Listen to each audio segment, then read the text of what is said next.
Okay, people, our chicken, marinated chicken, from part 1 and 2, has been basting in the oven, okay, for the past nearly 20 minutes. There's a minute left. Yeah. Okay, so we're ready for the next step, which is pretty cool. It's been pretty relaxed. We're around, had a bit of a laugh on social media, done this bit and that and the other, commented on a few posts, as it's done. There you go, you see, it's ready to come out. There's the alarm. See, dead easy. Nothing hard work here, he says. Right, let's get it out of the oven. Right, where is my, here it is. Hiding down the bottom there. Got myself a nice clean dish towel. Oh yeah. I'm going to fold it over a couple of times because the handle on the pan is going to be hot. Oh yeah. Yeah, you need to get a pan that makes sure that you can actually put in the oven. It actually does last up to about 220 degrees, something like that. So 180, 190 degrees when you're actually going pan to the oven actually is possible. So yeah, make sure you look out for that in the specs, especially when you buy a pan. Don't buy any of that this non-stick crap. I've tried it now. It's not that good. Really.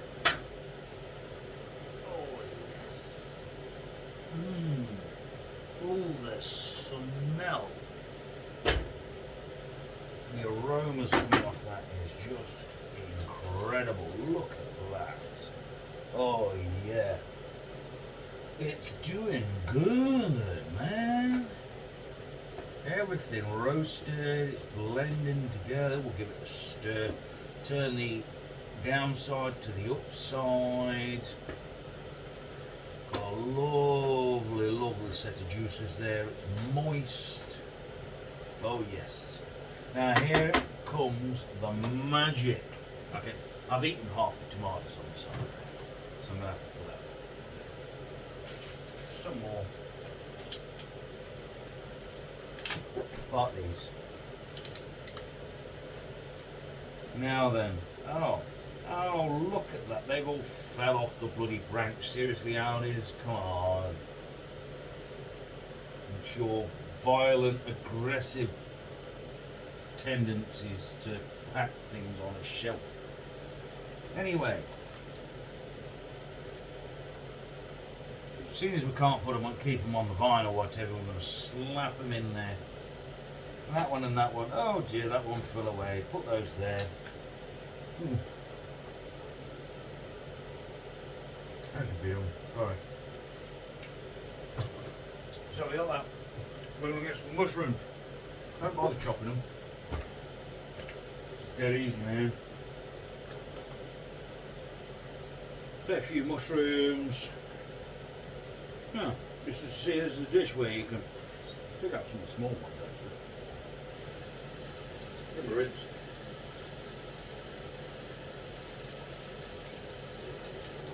Just like that. Sprinkle them around your dish. Whole mushrooms out. I do like mushrooms. I'm going to put another couple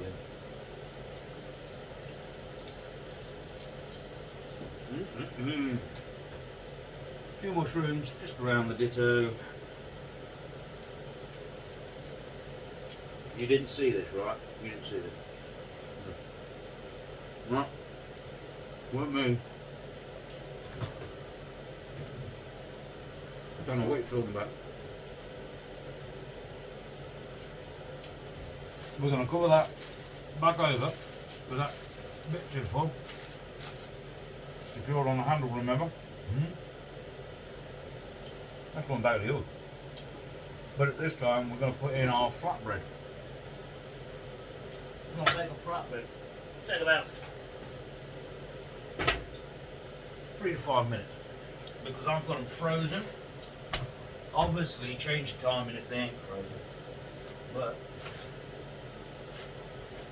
now where did I put those flatbreads?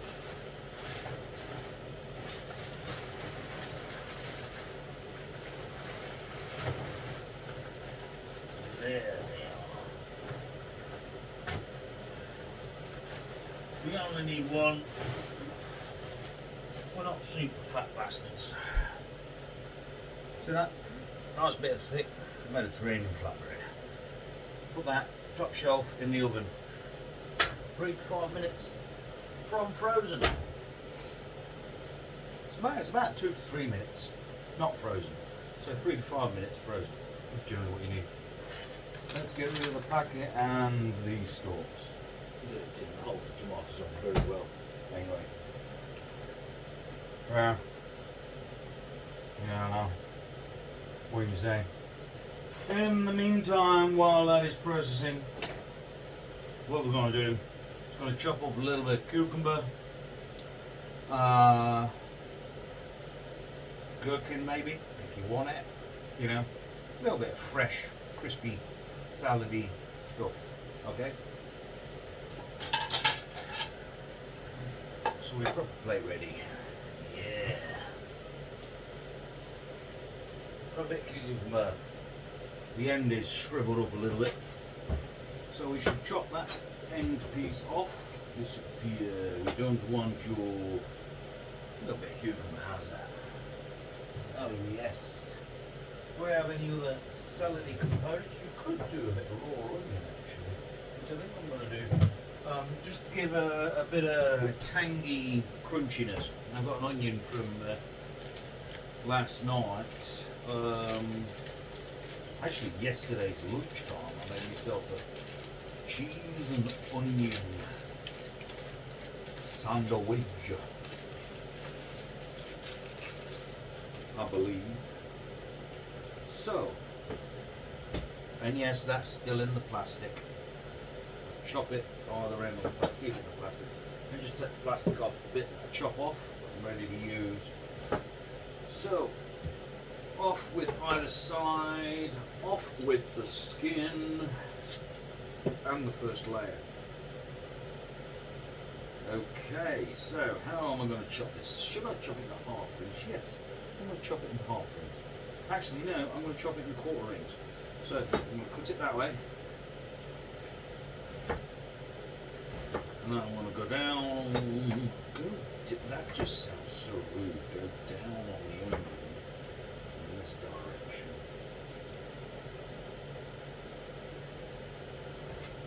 Wow. Yeah, it just sounded so wrong, didn't it? Wow.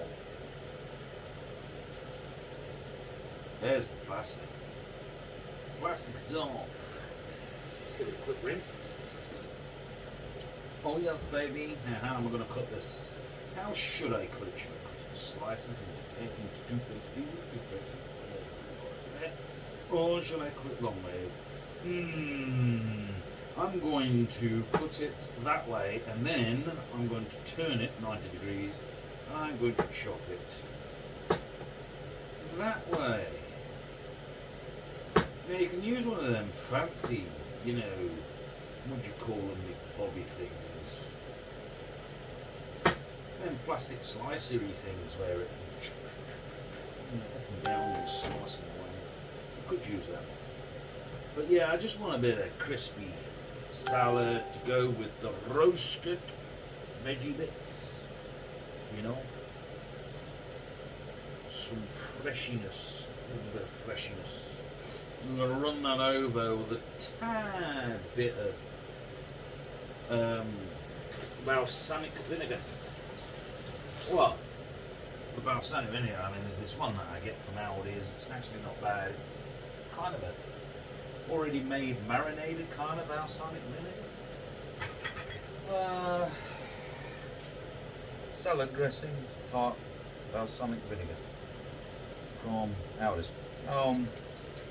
Try and get one that's got the longest use by date. And Aldi's, seriously, increase your use by dates at least. You know, stop holding them in the back of the store until there's like literally 3 months left on your use by date.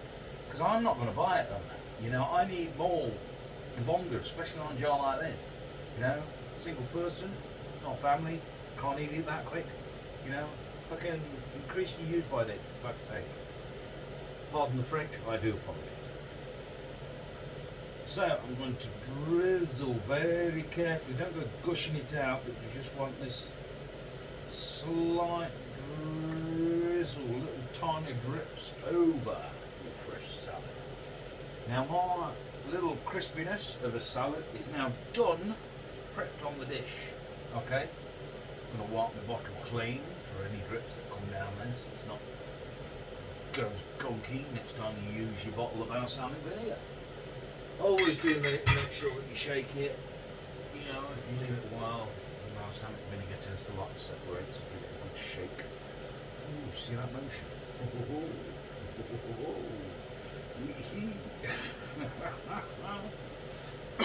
Is that going to be the next wanker motion?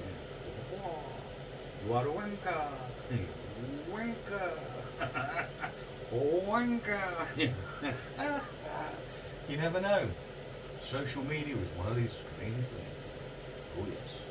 Right, we're going to take a nice sip of this.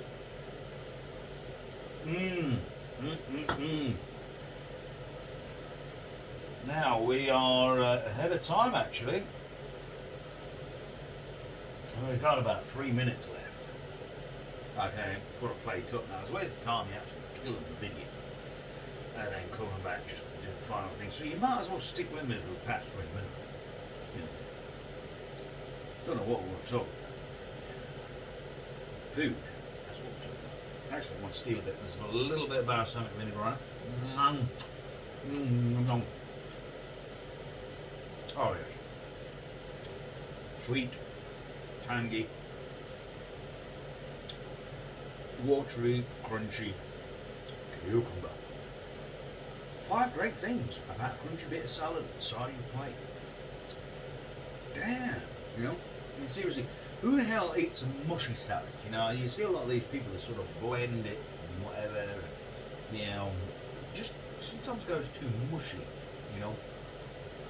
You don't want that. When you look at a salad, you want crunch to it, you know, so you can bite into it. Oh, and I actually read, what's the other part about it? I read an article about why people fart a lot.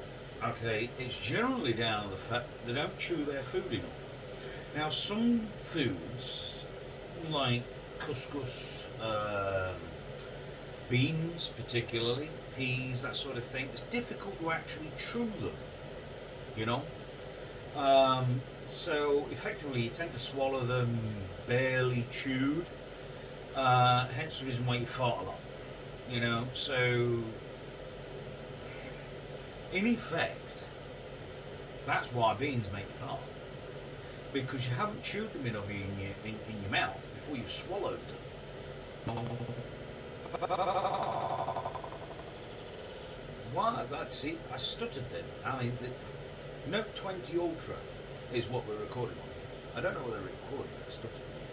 I see the stutter on the screen while I'm chatting with the camera. Samsung. If that comes out in the video, okay, that ain't doing good for you. Alright? But anyway, yeah.